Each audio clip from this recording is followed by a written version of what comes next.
Le coronavirus, par l'épidémie qu'il entraîne, fait d'abord la preuve de la solidarité du corps médical. Ça, c'est un élément important. Cette crise, elle a montré aussi une solidarité importante entre non seulement l'hôpital, mais aussi l'université. Il y a eu vraiment un élan incroyable au niveau du CHU et tout le monde s'est rassemblé autour d'une même volonté. Dans cette épidémie de coronavirus, on a été confronté à un nombre massif de malades qui sont arrivés finalement sur une période très peu longue et donc on a dû faire face avec toute l'équipe pour accueillir dans d'autres conditions ces patients. Humainement, ce qu'on a appris de cette pandémie, c'est la solidarité entre les équipes. Dès qu'on a parlé de crise sanitaire, tout le monde est démobilisé et extrêmement rapidement, et ça sur tous les points. On donne aussi un coup de main dans les unités de réanimation pour retourner les patients. On fait partie d'unités un peu de retournement des patients, des crises ventrales en réanimation. Il a fallu agir vite et les professionnels ont répondu présent.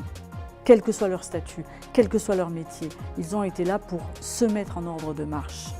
Et ils ont répondu vite. Et la formation, c'est quelque chose de particulièrement important qu'on est dans ce genre de situation, parce qu'il y a une masse d'informations qui est importante, nouvelle, sur le coronavirus, et on doit au mieux faire passer ces messages à l'ensemble de la population pour qu'ils puissent comprendre ce qui se passe. Et surtout, on a montré que c'était vraiment les acteurs de la santé, du plus bas de l'échelle, aux médecins et les équipes encadrantes, qui ont permis de faire face à la crise, en créant des partenariats et en étant extrêmement réactifs. C'est pour nous notre travail et nous avons répondu en tant que professionnels de telle manière à permettre aux gens de bénéficier de la meilleure prise en charge. Il y a un deuxième élément dont on parle peut-être un petit peu moins, c'est effectivement la part fondamentale de la recherche et de la recherche dans le domaine médical. La médecine de demain doit pouvoir être beaucoup plus proactive et utiliser des outils, qu'ils soient des outils numériques, d'informatique ou de robotique, pour pouvoir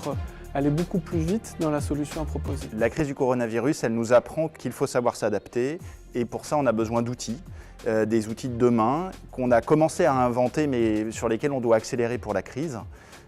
Et notamment à l'aide de l'intelligence artificielle. On travaille en étroite collaboration avec les laboratoires de mathématiques de l'UPJV. On a eu un bel élan de solidarité donc, des chercheurs dont beaucoup ont répondu présent, alors que ce n'est pas forcément leur discipline initiale. Pour l'instant, en fait, on ne sait pas quelles sont les séquelles que les patients vont avoir. Ce qu'on sait, c'est le type de lésions qu'ils ont actuellement. C'est qu'on voit apparaître des lésions sur certains scanners. On souhaiterait avoir des entrepôts de données vivants qui permettraient de générer de nombreuses hypothèses. Je pense qu'il est important de se rendre compte que localement, il y a des recherches, que vous pouvez aider vos recherches locales qui sont complémentaires de ce qui existe, mais qui ont une extrême valeur. La recherche, c'est l'espoir. Soutenez-nous, aidez-nous. Merci.